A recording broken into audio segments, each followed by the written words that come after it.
Assalamualaikum warahmatullahi wabarakatuh. Waalaikumsalam warahmatullahi wabarakatuh.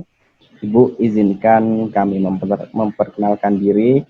Nama saya Muhammad Roja Asoli bersama rekan saya. Nama saya Muhammad Titidan. Kami dari Universitas Muhammadiyah Profesor Dr. Hamka, Fakultas Ilmu Pendidikan dan Keguruan, Program Studi Pendidikan Bahasa dan Sastra Indonesia. Adapun tujuan kami melakukan wawancara ini yaitu untuk memenuhi salah satu mata kuliah yang kami ampu, yaitu pengenalan lingkungan persekolah. Izinkan kami untuk mewawancara Ibu dalam beberapa pertanyaan. Pertanyaan pertama, bagaimana kultur atau kebiasaan yang diterapkan kepada seluruh masyarakat SMA Negeri 3 Cibinong? Ya, baiklah. Terima kasih.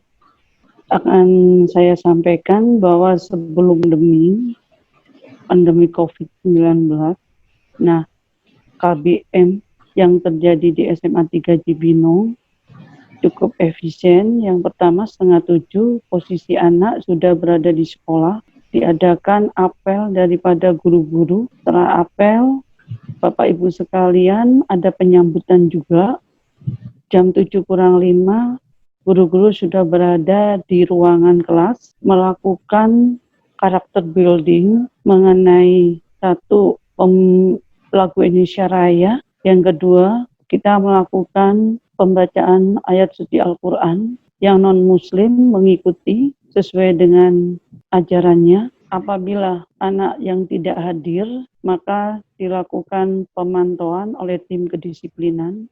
Pada saat COVID pandemi, KBM yang dinamakan sekarang istilahnya belajar dari rumah, maka jam yang dimulai adalah 7:30, kecuali hari Jumat jam 7. Bapak Ibu sekalian, sebelumnya jam 7:15 dilakukan apel, pemantauan dari kepala sekolah. Jam 7 sudah berada di ruangan BDR, belajar dari rumah. Seluruh Bapak Ibu yang ada jam pelajaran, ini 50% berada di sekolah. Untuk jadwalnya berbeda dengan sebelum pandemi. Setelah pandemi sampai sekarang, Bapak Ibu jam ngajarnya satu harinya 4 jam, KBM daringnya. Bapak Ibu sekalian 50% hadir di sekolah dan ada yang WFH di rumah apabila jamnya melebihi dari 3 hari. Kalau untuk di SMA Negeri 3 Cibinong ini ada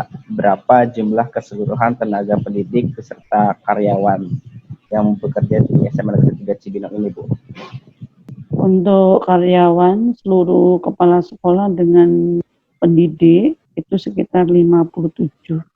Kalau sampai siswanya, total ada berapa peserta didik di SMA Negeri 3 Cibinong ini? Hanya 1.200. Oh, ada 1.200.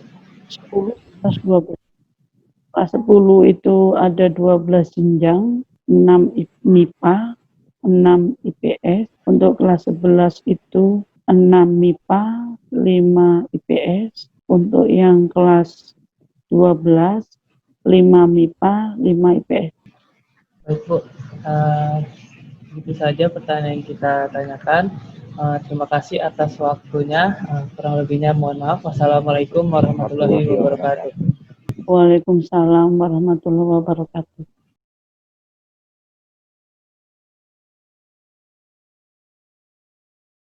Assalamualaikum warahmatullahi wabarakatuh.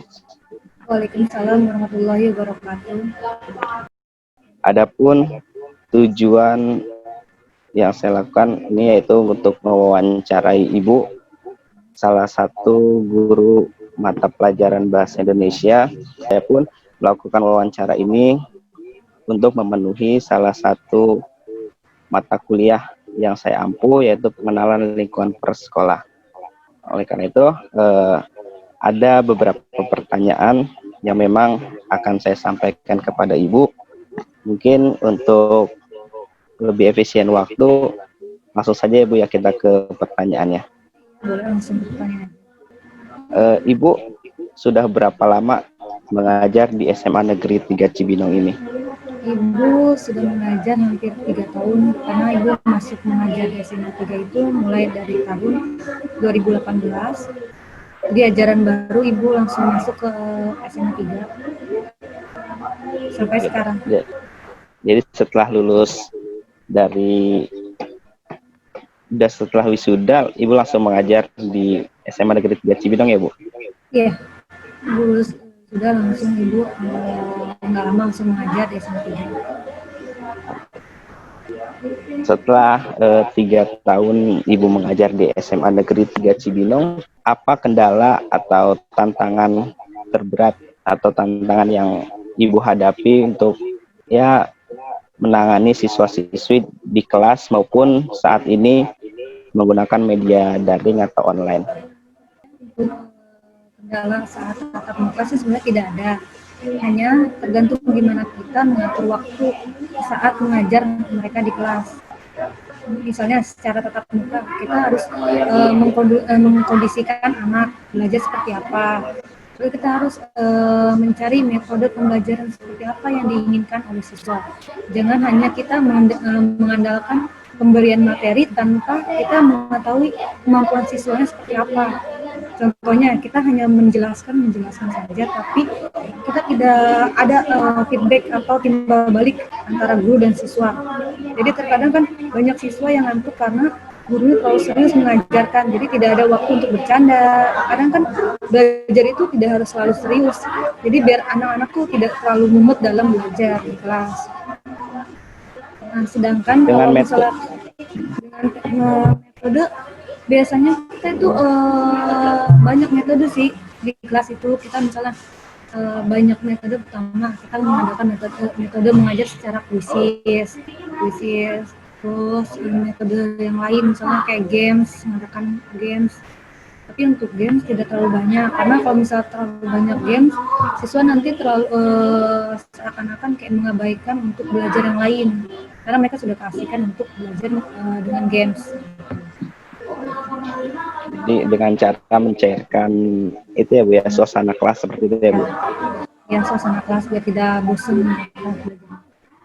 Bagaimana Bu kegiatan literasi terutama khususnya di lingkungan SMA Negeri 3 Cibinong ini, apakah sudah bisa dibilang baik atau cukup ataukah kurang? Kan khususnya mata pelajaran bahasa Indonesia ini kan banyak sekali kegiatan-kegiatan literasi karena kan hampir 90%-nya bahasa Indonesia kan tentang teks dan membaca.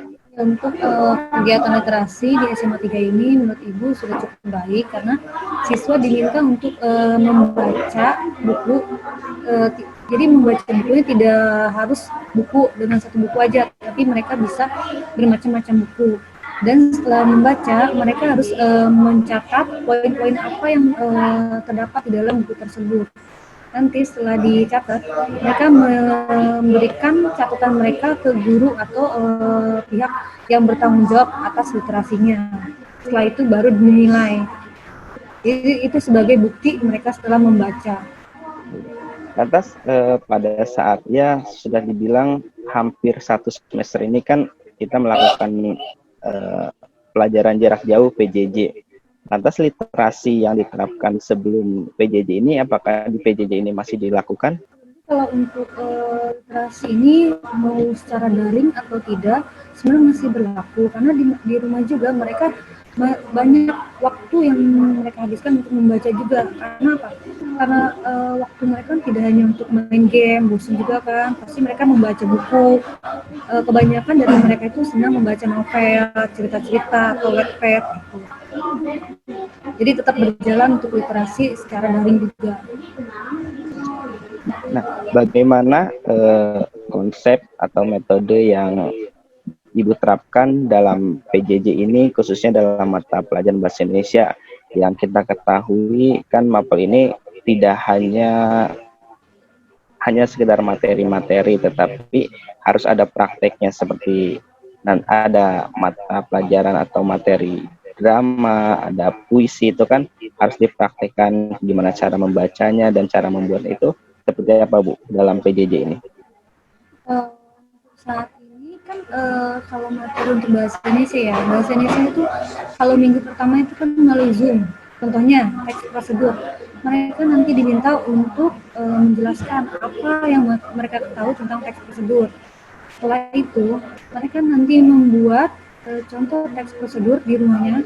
Setelah itu nanti dikirimkan. Jadi kita tahu kemampuan mereka sudah sampai mana dalam membuat teks prosedur. Setelah itu Lantas, baru mempraktekkan.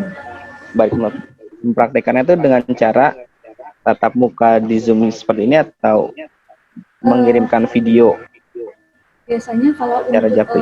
secara tatap muka, kan kalau misalnya daring ini kita terkendala oleh jaringan atau internet.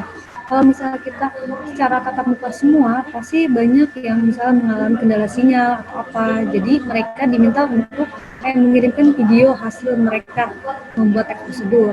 Setelah itu nanti dinilai oleh gurunya seperti apa videonya. Apakah sistem PJJ ini menurut Ibu sudah efektif untuk dilakukan dan siswa pun semuanya mengikuti? Saat ini sih menurut ibu belum sih, karena apa, kita harus benar-benar bisa mengatur waktu antara mereka dan kita mengajar di sekolah seperti apa. Karena kan terkadang kalau misalnya secara tatap muka kita tahu mereka datang ke sekolah jam segini terus belajarnya jam 7, tapi kalau sedangkan di rumah kita nggak tahu anak sudah siap atau belum untuk belajar. Kendalanya itu aja sih. Lantas absensi itu bagaimana Ibu? Jadi untuk absen kita hanya menggunakan Google Classroom dan Google Form untuk mengetahui anak masuk atau tidaknya. Nah, dan yang terakhir Ibu, bagaimana cara Ibu untuk memotivasi dan menumbuhkan rasa semangat siswa khususnya pada mata pelajaran bahasa Indonesia ini yang mungkin tidak semua siswa menyukainya gitu Bu, karena kan banyak yang beranggapan bahwasanya bahasa Indonesia itu hal yang ribet gitu Bu, karena banyak sekali tulisan-tulisan, bacaan, dan kalau ujian pun bahasa Indonesia udah seperti koran gitu Bu. Iya. Menurut Ya, memang kebanyakan dari siswa itu beranggapan kalau bahasa Indonesia itu bacanya seperti koran. Misalnya mereka susah memahami karena terlalu banyak teks yang akan dibaca. Sedangkan kalau mereka ingin lebih mudah memahami, pasti mereka harus tahu intinya dulu dari teks itu seperti apa. Jadi kita mengambil topik utamanya seperti apa. Kalau kita sudah mengetahui topik utama, pasti kita tahu apa yang dibahas di dalam teks tersebut. Itu sih. Paling ibu memotivasi untuk mereka mencari dulu intinya dari teks tersebut. Baru nanti mereka akan tahu seperti apa isinya. Tapi kalau misalnya mereka membaca tapi tidak tahu jalan cerita teks itu, mereka tidak akan paham. jadi intinya kegiatan apa Bu yang untuk memotivasi, apakah Ibu hanya memotivasi secara lisan ataupun seperti apa Bu? Biasanya sih ibu tidak hanya secara lisan sih, kayak kita bisa memberikan motivasi-motivasi lain, kayak misalnya untuk lebih kayak mereka mempelajari bahasa Indonesia itu tidak hanya untuk belajar di kelas aja, tapi di luar juga bisa. Contohnya mereka mempelajari alam atau apa, membaca buku atau apa. Jadi belajar bahasa Indonesia itu tidak hanya tentang materi bahasa Indonesia aja, tapi semua pelajaran, karena di dalam semua pelajaran itu mengandung teks, ya kan? Banyak teks yang ada di dalam semua mata pelajaran, dan itu termasuk ke dalam bahasa Indonesia juga. Oke, baik Ibu. Semua pertanyaan sudah saya ajukan dan sudah dijawab oleh Ibu. Saya mengucapkan terima kasih banyak Ibu karena Ibu telah mau menyempatkan waktunya untuk melakukan wawancara ini. Saya mohon maaf jika ada kata-kata saya yang salah dan kurang berkenan oleh Ibu. Saya akhiri. Wassalamualaikum warahmatullahi wabarakatuh. Waalaikumsalam warahmatullahi wabarakatuh.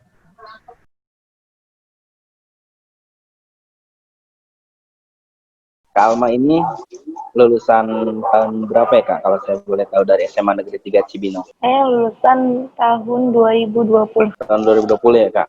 Di SMA Negeri 3 Cibinong ini Kakak di jurusan apa? MIPA atau IPS? Jurusan Pak. Apa sih kesan atau kesan dulu deh, kesan selama melakukan menempuh pendidikan di SMA Negeri 3 Cibinong? Untuk Kesan pesannya banyak ya. Yang pertama kalau untuk kesannya itu pokoknya kangen banget sama lingkungan sekolahnya, terus sama teman-temannya dari mulai belajar sampai pulang sekolah, kejadian-kejadian lucu, kejadian-kejadian sedih yang kita alami lah selama 3 tahun ini. Sebenarnya banyak sekali ya kayak momen-momen di SMA Negeri 3 Cibinong ya. Nah, kalau untuk pesannya buat kalian semua teman-teman satu kelas dan kalau bisa satu sekolah nih ya, sukses deh untuk di tahun sulit ini gitu. Selama sekolah di SMA Negeri 3 Cibinong, kakak melakukan kegiatan-kegiatan ekstrakurikuler atau organisasi apa saja yang di SMA itu? Untuk ekstrakurikuler saya ikut di Pramuka, kebetulan melanjutkan dari jenjang SMP ke SMA. Lantas kak, di SMA Negeri 3 Cibinong ini bagaimana gitu? Pihak sekolah itu sangat mendukung atau tidak dalam kegiatan-kegiatan seperti ekstrakurikuler tersebut? Untuk mendukung atau tidaknya kita melihat dari bagaimana kegiatannya, mulai dari tingkatan kegiatannya seperti jenjangnya tingkat kecamatan, kabupaten atau provinsi. Biasanya sekolah lebih mendukung di kegiatan minimal di tingkat kabupaten karena kita juga kan untuk bagus dari rating kabupaten, apalagi kita ikut provinsi, bisa jadi juga kita ikut di kegiatan nasionalnya, pasti didukung kok kalau sama sekolah.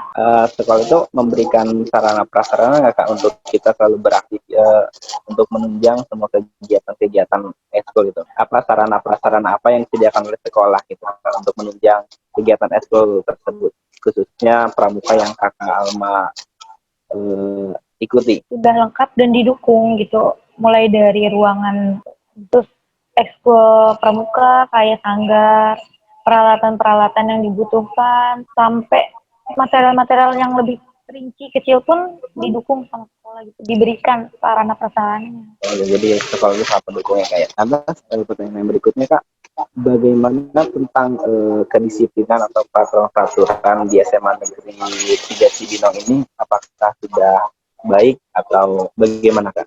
Untuk SMA 3 sendiri dia sangat sangat disiplin ya menurut saya, karena benar-benar ditekankan untuk peraturan-peraturan seperti seragam, sampai mulai dia jam kedatangan dan jam kepulangan pun dicek gitu, pasti dipantau. Ada kebudayaan-kebudayaan apa gitu misalnya yang sudah dilakukan di SMA Negeri 3 Cibinong?